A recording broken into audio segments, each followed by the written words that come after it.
The camera feed from Bay 7 went dark at 2:47 a.m.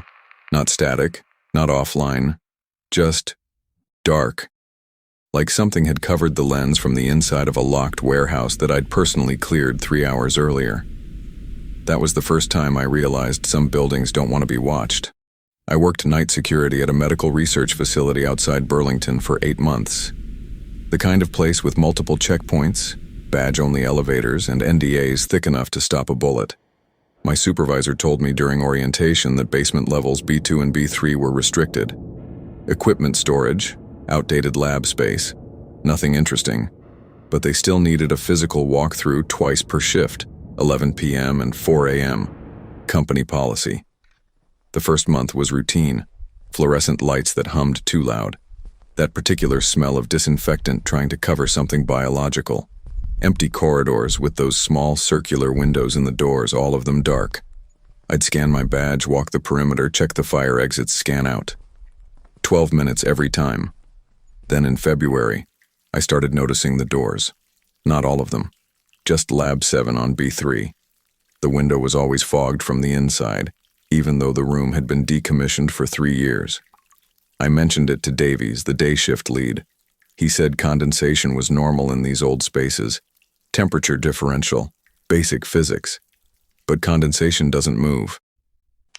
It was during my 4 a.m. round on February 19th when I actually stopped and looked at the window properly. The fog wasn't uniform. There was a clear spot, roughly circular, about the size of someone's face if they'd been pressed against the glass from the other side, and it was warm. I put my hand near the window, not touching it, just close enough. Heat radiated from that clear spot. The rest of the door was cold, metal, expected. I should have kept walking. Instead, I used my flashlight. The beam cut through the window into the room beyond. Standard lab setup, stainless steel tables, cabinets, biohazard disposal units, all empty. Nothing unusual. Except the second table from the left. Someone had been lying on it, recently. I could see the impression. The outline of a body in the dust that coated everything else in that abandoned room. Shoulders, hips, head. But the facility had been locked down since 6 p.m. I was the only person with B-level access after hours. I checked my log. The last time anyone had accessed B3 during business hours was 6 days ago. Maintenance, HVAC filter inspection, 33 minutes in and out. The impression in the dust looked fresh. I completed my round. Documented nothing. At 4:47 a.m., back in the security office, I scrubbed through the B3 camera footage. We had 4 cameras covering that level, hallway intersections, main corridor, emergency exits. No camera actually pointed at Lab 7. I checked the previous week, then the previous month. Lab 7 had no coverage. It was in a blind spot, probably by design. Decommissioned spaces didn't need monitoring. The next night I brought a thermometer. Same round. 4 a.m. The window on Lab 7 was fogged again. That same clear spot like a face print. I held the thermometer near the glass. The warm spot measured 96.8 degrees. Human body temperature is 98.6. But close enough to make my hands shake when I wrote the number down. I stopped doing the B3 rounds after that.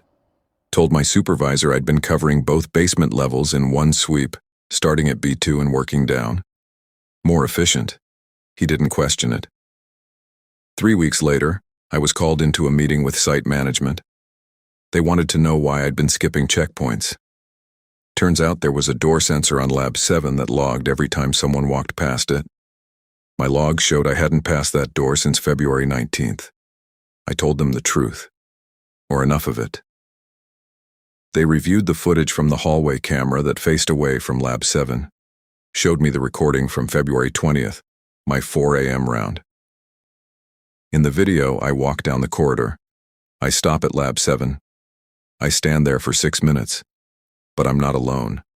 On the thermal overlay, the kind of imaging used for energy audits, there's a second heat signature, inside the lab, pressed against the door, exactly where that clear spot in the fog would be. I never went back to B3. The facility closed 4 months later, sudden lease termination, no explanation given to staff. When I drove past it last year, the building was still standing, empty, windows dark, except for one small circular window on the basement level. That one still had condensation on the glass. Century Plaza was a dying mall when I started working there in 2019. 3 anchor stores already gone, maybe 30 shops still operating. The management hired me and 2 other guards to cover the overnight shift, mostly to keep copper thieves from stripping the vacant units. The layout was strange. Built in the 70s, back when malls tried to be experimental, split-level design, sunken food court, an entire wing that wrapped around the back of the building, away from the parking lot.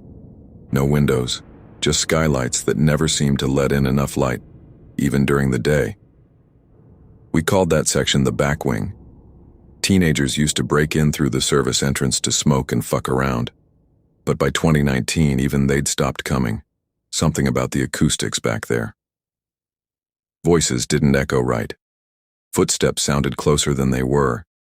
My first solo shift was a Tuesday in October. Miguel and Pence, the other guards, had both called in sick. Food poisoning from the Chinese place on Route 9. Management asked if I could handle it alone. Skeleton crew protocols. Just walk the perimeter every 2 hours, check the doors, respond to any alarms. I said yes. I needed the overtime. At 1:30 a.m. I started my second round. Main entrance, north corridor, east wing. Everything normal, quiet, the kind of silence that sits heavy in empty commercial spaces. Then I reached the back wing. The motion-activated lights were on, all of them. Every fixture in the corridor running the full length of that section. They shouldn't have been. Those lights only triggered when someone walked through. And I was alone. I keyed my radio. Control, this is Plaza Guard. I've got activity indicators in the back wing. All lights active. Requesting confirmation on sensor status. Static. Control, do you copy? Nothing. The radio system in that building was old, but it had never failed completely. I checked my phone. No signal. Normal for the back wing. Concrete and steel, built like a bunker. I moved forward. Protocol dictated I clear the area before resetting the sensors. The lights were triggered by motion detectors mounted every 30 feet. To activate all of them, someone, or something, would need to walk the entire corridor. 400 feet. End to end. I walked it slowly. Flashlight up. Eyes scanning every alcove, every shuttered storefront. The wing had 8 vacant units. All of them were locked. Gates down, padlocks secure. Everything was empty. But when I reached the far end, near the old Sears entrance, I found something on the floor. Wet footprints, bare feet, adult-sized, leading from the Sears entrance toward the center of the wing, then stopping abruptly in front of the Forever 21 gate. Just stopping. No return prints. No indication of where they'd come from or where they'd gone. The prints were still wet. I could see them glistening under the fluorescence. I touched one with my finger. Cold. Not water. Something thicker. When I lifted my hand to my flashlight, the substance was clear with a faint yellow tint. I don't know why I followed them backward. The trail led to the Sears entrance. The door was locked from the inside. Deadbolt. Chain. The same way I'd secured it during my first round at 11 p.m. But the footprints started on the inside of that door, like someone had materialized there, walked 50 feet, then vanished in front of a closed shop gate. I took photos, documented the prints, the door, the gates. Then I returned to the security office and reviewed the camera footage. The back wing had 6 cameras, wide-angle coverage, every section visible. The footage showed the corridor, empty, dark. Then at 1:14 a.m. the lights began turning on, one by one, sequential, as if someone was walking through, triggering each sensor, but there was no one there. The cameras showed the lights activating down the entire wing. 16 minutes of fluorescent fixtures clicking on in perfect progression. The same path those footprints would later follow, but the corridor remained empty. Not even a shadow, not even a glitch in the feed. At 1:30 a.m., the exact moment I entered the back wing, all the lights were on. And that's when the footprints appeared on camera. Not someone walking, just appearing. Frame by frame. Wet impressions forming on the tile as if invisible feet were pressing down. The footage showed them stopping at the Forever 21 gate. There was a pause. 11 seconds. Then, on camera, the footprints began to fade, evaporating. The wet substance drying in reverse, starting from the first print near Sears and disappearing backward until the floor was clean again. By the time I physically reached that spot at 1:43 a.m., the camera showed nothing. Just empty tile. But I have photos on my phone that say otherwise. I finished my shift, wrote an incident report, submitted it to management the next morning. They reviewed the footage, saw the same thing I did. The lights, the invisible trigger, the footprints forming out of nothing. The mall closed permanently 6 weeks later. Structural concerns, they said. Foundation issues in the back wing. But I talked to Miguel before he quit. He told me he'd seen the footprints too. 3 different shifts, always the same pattern, always barefoot, always stopping at the same gate. He said the one time he followed them all the way to the end, he heard something behind him. Wet footsteps, coming back. Bay 7 doesn't exist on the facility map. I found that out during my 3rd week at Northfield Distribution. I'd been hired to cover night shifts at their main warehouse complex. 4 buildings, 62 loading bays, 2 million square feet of climate-controlled storage. The control room had a wall of monitors. 48 camera feeds rotating on a grid. My job was simple. Watch the feeds. Log any anomalies. Respond to alarms. Do a physical patrol every 3 hours. During training, Marcus showed me the camera system. He pulled up the master list. Bays 1 through 6. Bays 8 through 14. Loading docks. Personnel entrances. Parking lots. I asked him about Bay 7. He looked at the list again. There is no Bay 7. They skipped it. Superstition thing, maybe. Or the numbering got fucked up during construction.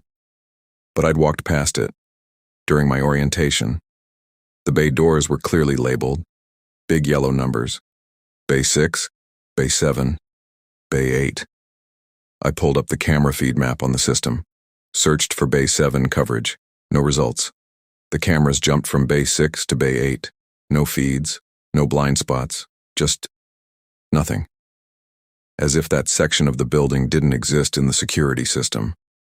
I thought maybe it was administrative, a storage redesign, an old bay that had been sealed off and removed from monitoring to save server space. Then I saw the light. It was during my 2 a.m. patrol on a Thursday in November. I was walking the north corridor checking door seals when I passed Bay 7. The interior light was on. I could see it bleeding out from the gap under the rolling door. Every other bay was dark.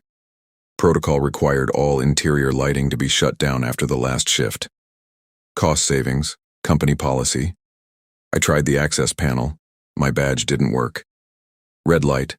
Access denied. I radioed the control room. Hey, this is Parker on patrol. I've got lighting active in Bay 7. Can you kill it from there? Silence. Control, do you copy? The radio crackled. Marcus's voice came through. Say again? Which bay? Bay 7, north side, lights are on. Pause. Longer than it should have been. Parker, there's no Bay 7 on my board. You mean Bay 6? No, I'm standing in front of it. The sign says Bay 7. Another pause. I could hear him typing.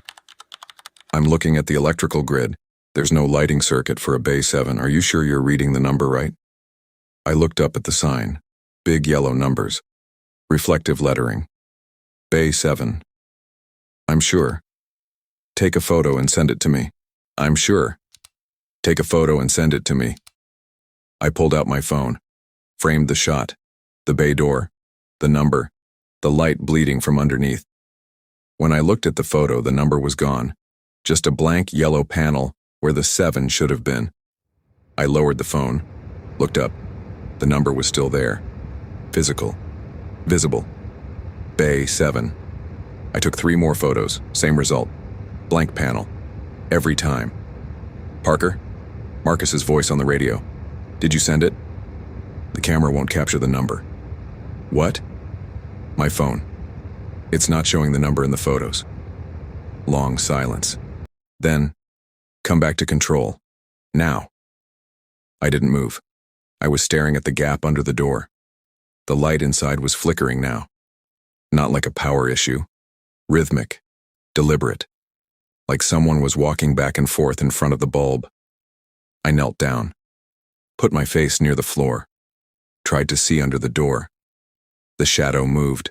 Not walking. Closer. It moved toward the door. Toward me. I could see it elongating as whatever cast it approached the gap. Then the light went out. Complete darkness. The kind that lives in windowless commercial spaces at 2 a.m. I stood up. Backed away. My hand found the radio. Marcus, I'm coming back. The bay door began to rattle. Not violently. Just enough to make the metal hum. A low vibration that I felt in my chest. The sound rolled down the corridor, echoing off concrete and steel. I ran. When I reached the control room, Marcus was reviewing the camera feeds. He pulled up the north corridor, showed me the timestamp. 2:17 a.m. The exact moment I'd been standing there. The footage showed me in the hallway, standing in front of a blank wall. No bay door, no sign, no number. Just concrete, painted white, unbroken. There's no Bay 7, Marcus said. There never was. But I could still see it when I went back. The next night. And the night after that. Always the same. Bay 6, Bay 7, Bay 8. I requested the building's original construction plans from management, filed a formal inquiry. They sent me blueprints dated 1987. The plans showed Bay 6 and Bay 8. The space between them was labeled Utility Corridor, no public access. No bay, no door, just a narrow hallway for electrical and HVAC runs. But every night when I walk that corridor, I pass Bay 7. The light hasn't come back on. The door hasn't rattled again. But sometimes when I stand in front of it, I can hear something on the other side. Breathing. Slow and steady, like someone waiting patiently for a door that doesn't exist to finally open. I don't work at Northfield anymore, none of us do. The facility closed last month. Equipment liquidation, lease termination. The usual corporate language that means something went wrong but nobody's saying what. I drove past it 2 weeks ago. The building's still there, fenced off, no trespassing signs every 20 feet. But from the road, you can still see the bay doors on the north side. I counted them. Bay 6, Bay 8. And between them, just for a moment in the right light, I swear I saw a door that shouldn't be there. The number was gone, but the light underneath was still on.